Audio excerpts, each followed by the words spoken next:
Order. 4 p.m. Take attendance, please. Should I do that? Or you got it, Dave? You should do that. I don't have it pulled up, so let's see here. I can go around who's here in the room and John, Yep. Gio, Jason, Steve, Jory, Tim and the mayor and Anna and Dave and Nancy. Nancy, and who's missing? Nobody. Everybody's, Nobody. oh, yeah, Jordan's missing. Gal, is it? Jordan Go. Yeah, Yeah. okay. Yeah. I was not prepared for that, sorry about that. Okay. Approval of the agenda.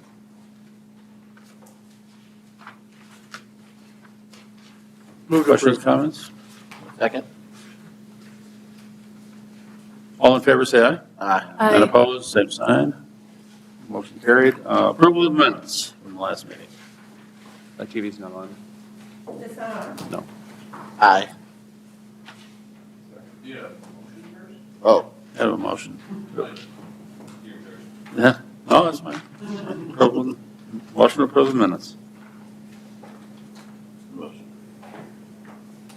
Joe made a motion to approve the minutes. I'll second. Okay. All in favor, say aye. Aye. Opposed, same sign. Motion carried. Okay, citizens input. No citizens.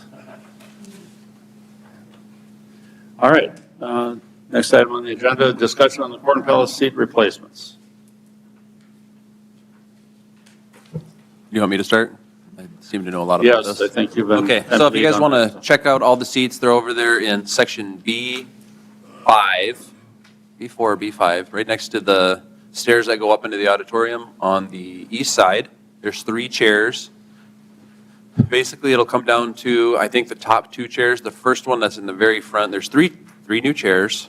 It'll come down to the back 2 chairs. The first one is made by Hussey from, supplied by Combined out of Sioux Falls, and then the other chairs from Irwin would be supplied by a company out of Michigan. Both chairs are roughly the same price, around $240 a chair. The big difference would be lead time. The Hussey chairs would come from China and take 20 to 22 weeks, and then the Irwin chairs are made in America and would be 8 to 10 weeks. Is that, And you're adding ADA. oh, yes. Okay, I should say. Can you bring up any of that stuff? So- Yep, we have one. so- Oh, okay. So we would lose roughly 250 chairs, actual chairs. We would gain 6 to 10 ADA wheelchair access points plus companion chairs, so it would put us about 1,540. Right now, we're at 1,770. We would have handrails going up and down, as you can see. I wish I would have got that other cool drawing with all the colors. My preference, which take it for what it's worth, is the second middle chair because you have the most amount of legroom, and to me, it's one of the most comfortable for what we have. The second chair behind it is also extremely comfortable as well, but you'd lose about 3 to 4 inches of legroom, which is a lot. Yes, I sat in, that middle one is by far and away more, Yeah. most room, obviously, yeah. more room and it's comfy. Yeah. So I would encourage everyone to go look at it after that, and if anyone's watching at home, come to the Corn Palace and sit in them and see what you think. And the cup holder option on the middle chairs Make in sure your front of microphone's you. on, Dave, we can't. Sorry. The cup holder on the middle option is in front of you. The last one or the top one in the row is in the armchair, and I don't think the If- first if- one has one. First one doesn't have one, but basically all no matter what we would choose, all the cup holders would be in front of you, not on the armrest, other than the front row of each section, because obviously there's no chair in front of you. So you always reach in front of you to the chair behind you, or the back of the chair in front of you to grab a beverage. And the platforms for the ADA seating are about in this area on each side? Yep, so it'd be the back 3 rows on the farthest on the outside. We'd lose 16 chairs per side. But we would gain 3 wheelchair and 3 companion seats, so we'd technically lose 10 seats there. Is it current ADA accessible or no? Okay. Not at all, other than there's really four. important. Right, there's only 4 spots on the floor, but they have no elevated access. Okay. This would add 6 on top, and then I think we're going to work on doing them on the sides, like where the hallways are, for a total of 14, I think, total. Interesting. Yeah, just to kind of take a step back, it was at the discretion of council that I think that this project began to be discussed. And so as we talked about replacing chairs, one of the things that came up was getting the building back into ADA or current ADA compliance, that when it was originally designed, it was at that level. And then as you go to renovate, you're having to then comply with current standards. And so looking at that, trying to create the best possibility for them to be able to enjoy games and events at the Corn Palace as well became a priority. And then one of the things that I would also like your guys' input on is as you go to sit and try those chairs, one of the things that was discussed is, and I think at this point has kind of gone away, behind you over here is a red chair that would be more of a premium or luxury chair. That I don't know that that's any longer an option or an option on the front of most people's minds. But if at one point we talked about maybe having our section A more premium seat and then B and C a different seat. I think that from what I'm understanding, most people feel like the seats that are installed are kind of the finalist, if you will. And so if you have an opinion on those or any other opinions on the seats as well, feel free to share them with Jordan or myself to express that, because I think it'll be coming up to council before our next meeting as a part of what we're doing. And those chairs over there, you do lose a tremendous amount of legroom, and I think that was one of the factors. And then that would be another option as well. Most people's feet don't even touch the ground, so it seems like most people immediately cut that off. But you choose, go sit in them. Yeah, and then so here, this is what the ADA access would look like, along with the handrails, which is a really cool little platform. And you can kind of see, like on the other side, like those yep, right over there. So there's other spots. We may have to cut out a notch the wall or something like that. And Tim, just to go back to that, one of the things with the bigger luxury chair was that the talk was we could probably charge a premium price, at least during concerts and events, for those, along with being closer to the stage anyway, which is the current practice we're taking part in. This would also give you a roomier chair for a roomier price. As a part of my personal opinion on that as well, is that if you had a premium seat, that section could always be reserved for every event. That for every event that's held at the Corn Palace, we have the ticketing software to have a reserve section. And so if you have a premium seat and can charge, even if it's only a couple bucks more, that might be something that some people would be willing to pay for, to be able to comfortably sit and enjoy it. However, as Jordan said, you lose some leg room. And so then is the comfort still there with how narrow our cement step in the Corn Palace is? And so when we had our lovely conversation the other night, that was something that got brought up, is that the aisles in the Corn Palace were designed narrowly compared to what other major venues would do. And so you're kind of trapped in a footprint of a building without major renovations that I don't know that most people would stomach. And so trying to make the best of the situation that we currently have to be user-friendly for all of us. Is the width on these similar to current? So currently, right now, we have 19 to 21 inches. These would be 20 to 22 inches. However, the armrests on the current chairs are like 3 inches wide. These are only like 1.5 inches, so you gain a little bit there too as far as squeezability, I guess. Yeah, and as you look at the rounded nature of the Corn Palace, they would use different width chairs to make the most available seats in a section based on whether you put 22s, 19s, or 20s in there based on that. And so the manufacturer will give us that information once we get the designs from the architects finalized with them. We sent that over to the chair distributors yesterday, and I think they're working on it. We should have it. One of the companies should have it by city council. The next one, the other one, I don't know if they'll have it done by then. But they have those drawings. Something that this guy talked about. Jordan, is your microphone on? Yeah, it's on. Oh. I'm not hearing. That material on that third chair, the third one up, is that supposed to hold up as well, or is that? It's like a vinyl or more like, I've been trying to stab it with things like pens and Yeah. keys and I stuff, and know I haven't that- had a hole yet. I know the middle one. Yeah. I wasn't sure about that. The other stuff's pretty strong. They call it a grade 3. We were supposed to get samples, but And that was We haven't got 'em from, yet. that one was from where? The US versus China? so the back one was made in the US Okay. from a company in Michigan, and the other one is a company in Sioux Falls that manufactures in China. Okay. Everything was engineered in America, and then they just send them the plans. And So you gain the most legroom with that middle one. Mhm. Okay. I should have them install this red one. We don't have many ticketed events, though, that we actually charge. If we were to put those chairs in, everyone else would benefit, not us. You know what I mean? I think we only have two concerts that we actually sell tickets for, so if we were to rent the facility, we wouldn't reap those benefits, is all I'm saying. Someone would. We set the rate at what we rent the facility for, so Hmm. we could then, I mean, if, Charge accordingly. yeah, especially if they're using our ticketing software. How many people use our ticketing software? PWU does not, and MHS does not. Right. And everybody else does. Like, who's everyone else? Oh, like for basketball season, so Hanson Classic or They do use ours? DOC, Oh, we okay. run it through ours.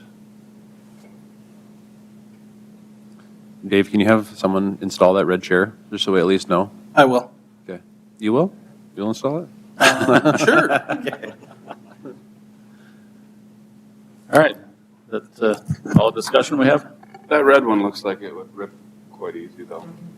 Somebody's got a wall. Tell you, middle chair's perfect. I mean, you can push back and people get through the aisle. That'd be the most hard part when you. That's the hardest part, That way sitting you up just there. Yeah. back and you go right through. That's the thing, you get trapped, because if you're in the middle, you don't even want to leave, because you have to crawl over people. It's annoying, yeah. And that, I think, deters people, but Yeah, it is nice. I don't know if you mentioned that, but the seat goes up farther, so as you're Right. sitting there, when you stand up. Yeah, when you stand up, you get back and the person go right past where you're not like, Mhm. because everybody ain't got the same body. And I should say that the middle seat that we were talking about is in a lot of arenas around the state, Yeah. like SDSU, it's in the Denny, and then the other one behind it, that's in a lot of like national stadiums. So I can't remember the numbers, but it was like 20 out of 30 baseball fields or NFL fields. Well, they probably have deeper cement steps. They do. If that's the thing, is they're deeper, and then they also have the ones that are like huge risers with a second step in between. Right. And I know for me personally, one of the things that I'll be looking at is we talk about both, manufactured in America versus overseas, but then also as we talk about warranties and those kinds of issues, that one of the companies would have to drive 13 hours potentially to deal with issues of the chairs that we might have. And so it's something to consider as well, that one of the companies is being installed out of Sioux Falls, or has a partnership with a group out of Sioux Falls. And so the accessibility of that is something that I'm considering. And then also as we look at the, versatility of the chair, there is 2 different alloys of metals being used in the chairs, and then what will hold up over time are all things that would Yep. go into the decision. Middle chair's made out of aluminum, and the back chairs are cast iron. So the middle one will never rust. Well, at least the money stays in the state. So So, that's a positive. And the middle chair is Sioux Falls. Yep. Any discussion? If you want to watch any more discussion, there's 2 hours of us talking about it at last city council meeting on YouTube. And a very, very in-depth presentation by both chair manufacturers. I think just sitting in them makes the biggest difference. You'll know. Right. You'll know when you sit in Yeah. them. All right, next on the agenda, director's report, please. Thank you, John. We're still in the heat of battle at basketball season. Since we last met, still waiting back a little bit for our conversation with Gold Star. We have not heard back from them yet. However, we did hear, we do not have a guarantee that 2nd and 4th, am I saying that right, Stephanie? 2nd and 4th will be finished in time for festival. So we may not be able to guarantee that it would be open at 2nd and 4th. The other thing that we were made aware of with new apparatus in the fire department, The fire lane's going to change probably from 12 to 15 feet wide. So with those two things in mind, although we want the conversation to continue, I don't know that, I'd leave it open for a little bit of discussion now. This year, we may have to look at festival in the current location up north here as we try to move things down that way with the construction that's happening. So that's one of the things, a couple of the things that have come to light since the last time we were all together. Any discussion or any further thoughts on that, or if we want to, we can move it and keep going in March and probably have that discussion again. I don't know if we'll know any better timelines. I don't know that they'll be in the ground to give us any better ballpark, but that's my fear if we look at going down Main Street like the group seemed to want to do from last meeting, if we can't be open on 2nd and 4th. Can't be open due to construction. Yeah. So they're completing the streetscape project, and 2nd and 4th, there's a couple timeframes where they had to have it open and usable, but it did not include festival. Since festival has been up on North Main Street, the contractor is not required to have those two intersections accessible during festival, just pre-Sturgis party, and I think the rodeo parade is the other one that they have to have it available for. So without us being able to say for certain, we just won't know if they'll have access till close till the event. I think- Is there any possibility of talking to the contractor to see if it would be a possibility to? No, the No, bid's 'cause- already closed, Yeah, right? it's already been awarded, so they, asking it to change could require a cost increase to the city. I mean, they base their bid based on the parameters in the bid specification, so we don't really have the latitude to change it now. Yeah, and after talking with the fire chief, he basically said they got a bigger ladder truck now, right? So it's 3 foot wider, which means a bigger fire lane, so we may never be able to even have it make it go back up and down Main Street, unfortunately. We'd have to measure and see this year probably and see if it's even a possibility. They're supposed to be getting us a map maybe? We did provide that to them. So the engineering department gave us an updated intersection measurement, and I outlined where the intersections of the street that we have available, as well as parking lots with the dimensions on the parking lots. So Gold Star at least has that information now. Well, we had a gap in the construction last year. I think it was the 3rd, and then the streetscape down on Railroad. But that happened to coincide with festival last year. But that was coincidence, yeah, because they were delayed getting there. So, but you can't always count on that. Anything else, Great. Dave? Yeah, next month for our March get-together, I've started looking at, the letters went out to vendors for festival, food vendors. The updates were made to that contract. And then sponsorship list, I've taken a look at it. I'd like to take one more look at it and bring it back for discussion. Is my understanding that this group has also, or this body has also helped with some of those sponsorship things in the past, or at least approaching people asking about it, and I'm willing to do, I will do that as well for sure. But I just want to look at it and have a little better plan, and would like to discuss it next meeting if you guys just want to, have that in the back of your mind, so we can, if you, between now and then, if you have somebody in mind, or if you have had people approach you because they know you're on this board that are wanting to be involved with festival, I'd sure take that input, and we'll make sure that I reach out and have those conversations as we lead up to festival time.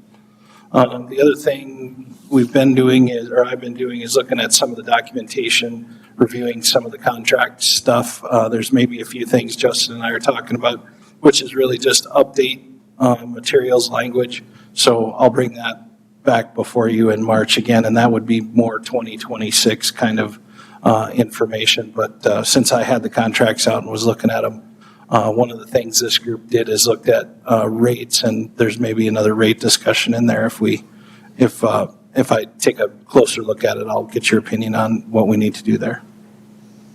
And spent a lot of time in the concession stands, both out front and in the back as the cook and as a runner. And so getting a little better handle on that, and that's kind of been the last 30 days, along with the Governor's Conference on Tourism, which was really beneficial. Made a couple of meeting appointments with Secretary Hagan just to try to get together with him and continue to put Mitchell on the map with the Corn Palace and our other attractions, but being relevant in their social media and their content, and as well as their imagery as they work their Travel South Dakota campaign. As you look at sponsorships, I know, Jordan, during last year when we sold festival sponsorships, there was discussion maybe about including some different changes to benefits that sponsors might get, like increased tickets and those kinds of things. Just as a point that you might not have been aware of. So something to look at that I think there was some feedback about, instead of some of the promotion out materials, that people would prefer more tickets as a trade out and those kinds of things. Absolutely, thank you. Dave, thinking about basketball and stuff, do you have idea gate numbers against classics?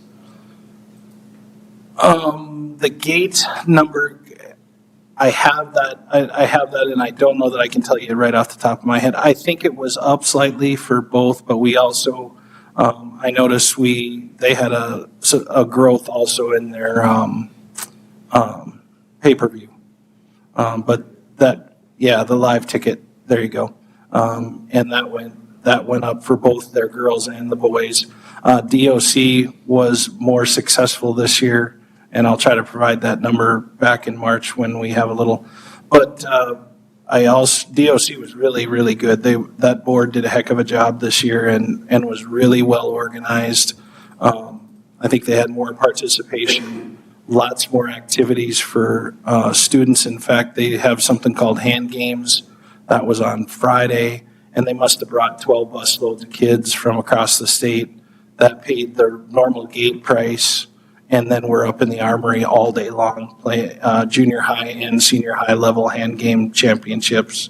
And then Saturday was archery up there, and that was about 50 kids who took in the archery side of it. So I think what Aaron reported to me there was about 800 motel rooms used, between 800 and 1,000 motel rooms that we're really sure we could document that 3-day stretch brought into Mitchell.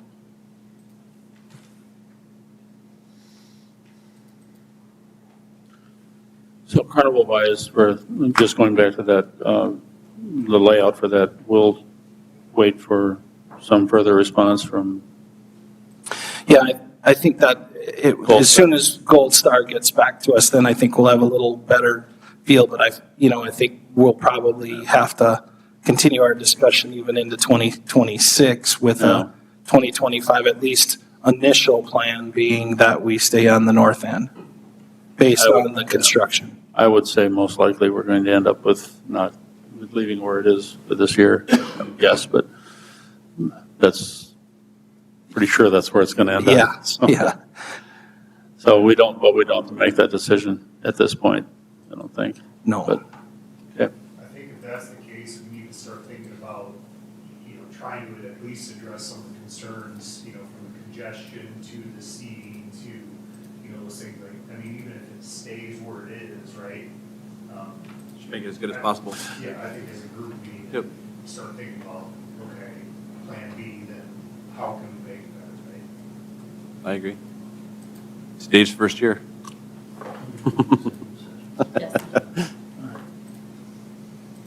All right, next on the agenda, executive session. I need a motion and a second to enter executive session.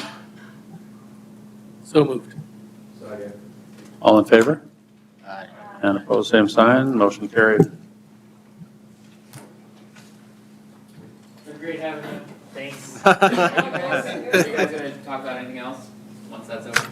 There's no action. No action after executive session. So three of the four concession stand TVs weren't working. So we got them all working. And then we put order here signs. Because I worked in the concession stands all weekend. And people didn't even know that was there. But they were just, because this was the only thing that worked. But they were all just waiting.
no further discussion, meeting adjourned.